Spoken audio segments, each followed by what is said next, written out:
Your pops knew the breeze would be here at 7 o'clock, West Shepherd. So Goose came up after school, we broke in. We waited for him to come home and watch TV. Breeze didn't have time to get scared. I loved Breeze. He was a brother to me. He was Everybody keeps asking the same question. Not who is Breeze anymore, but where is Breeze? With Power Origins officially on the way, cast announcements dropping, timelines being discussed, and familiar faces being confirmed, there's one name that feels strangely absent. No mentions in articles. No confirmation.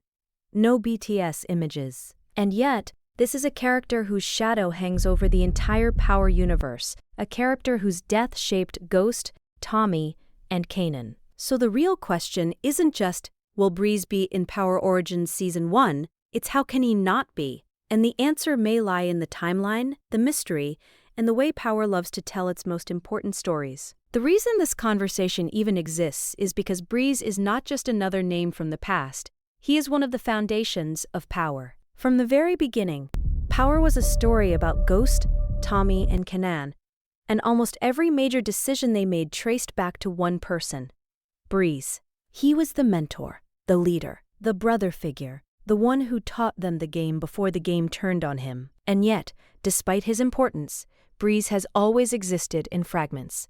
A line of dialogue here, a memory there, conflicting versions of who he really was and how he died. That mystery is exactly why fans expected Power Origins to finally give us answers. But here's where things get interesting. Power Origins is starting its timeline in the early 2000s. And based on everything we know from Power, Breeze is most likely already dead by that point. That alone explains why his name hasn't been pushed front and center in promotional material. Because if Breeze were alive in the main timeline, he would have been impossible to ignore.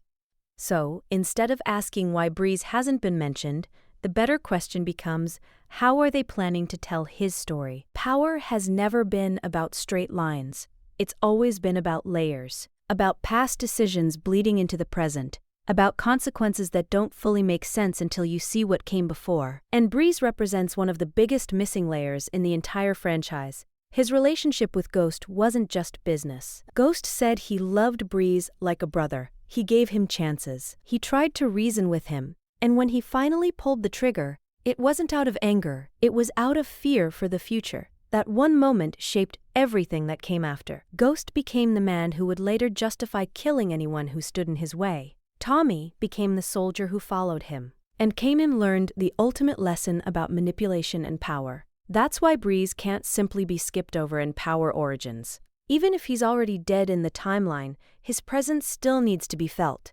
Because without Breeze, the motivations of Ghost, Tommy, and Kanan lose their depth. The betrayal loses its weight, and the cycle that eventually leads to Tariq killing Ghost loses its full meaning. Breeze is the original warning, the first example of what happens when someone gets in the way of the future. And this is where the timeline actually works in Breeze's favor. If Power Origins is set after his death, it allows the writers to treat Breeze like a ghost, a memory that haunts conversations, a name that still carries power in the streets, a story that different characters remember differently. Because we already know that Ghost, Tommy, and Kanan never told the same version of what happened. Tommy said Ghost looked Breeze in the eye and pulled the trigger. Kanan's version suggested something darker, something more manipulative. So which one is the truth? That uncertainty is exactly what Power thrives on. And it sets the stage for Breeze to exist through flashbacks, conversations, and revelations that slowly change what we think we know. Instead of giving us everything at once, Power Origins can drip feed the truth, piece by piece, memory by memory, until the audience starts to realize that Breeze's death wasn't just a moment. It was a chain reaction. And that's why Breeze doesn't need to be alive in Season 1 to be one of the most important characters in the show. His absence might actually make him more powerful. Because every time Ghost talks about the future, every time Tommy chooses loyalty over logic, every time Kanan plays chess while everyone else plays checkers, Breeze is right there in the background. The question isn't whether Breeze will appear, the question is how long Power Origins can keep his truth hidden before everything finally comes to the surface. At first glance, the timeline feels like the biggest obstacle to Breeze being in Power Origins Season 1.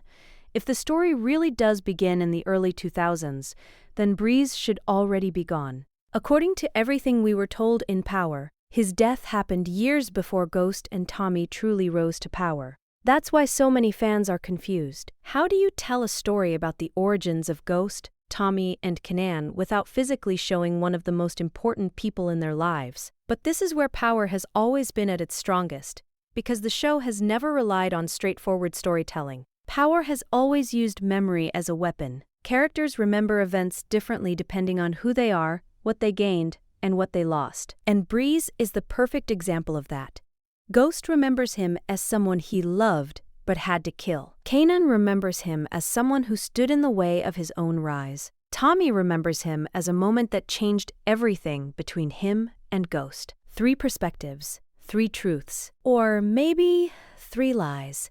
And Power Origins has the opportunity to explore all of them without locking itself into one version too early. If Breeze appears through flashbacks, it allows the writers to control the information. We might see moments of him mentoring Ghost and Tommy, teaching them discipline, teaching them patience, showing why Ghost admired him so much.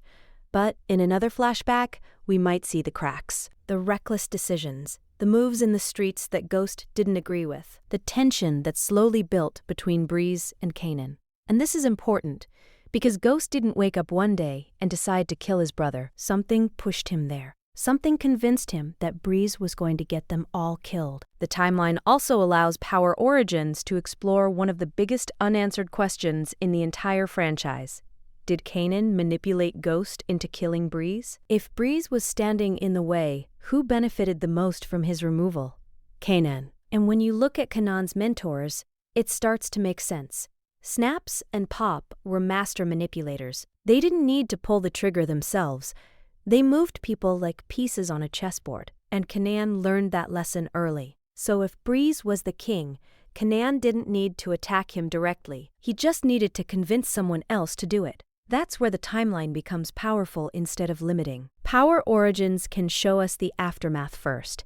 A Ghost who has already crossed a line he can't come back from. A Tommy who follows him but never forgets that moment, and a Kanan who quietly steps into the space Breeze left behind. Then, through flashbacks, the show can walk us backward, showing us how trust turned into doubt, how brotherhood turned into fear, how a future that Ghost dreamed of clashed with the life Breeze believed in. This method keeps the suspense alive, because instead of knowing the ending and watching it happen, we're constantly questioning the past. Every new flashback changes the meaning of what we've already seen. A conversation in the present suddenly feels heavier because we now understand what Breeze once said. A decision Ghost makes suddenly mirrors the choice he made years ago. That's the kind of storytelling Power excels at. And there's another reason the timeline works.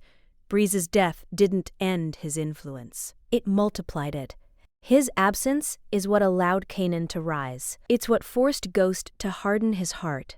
It's what locked Tommy into a life where loyalty became his identity. So even if Breeze isn't walking around in the present timeline, his fingerprints are everywhere, in every betrayal, in every manipulation, in every choice that puts the future above family. So instead of seeing the timeline as proof that Breeze won't be in Power Origins, it actually suggests the opposite. It suggests that his story is too important to rush, too important to tell in one straight line. Power Origins doesn't need Breeze alive to make him central. It just needs to make us feel the weight of what happened and slowly reveal the truth behind the moment that changed everything.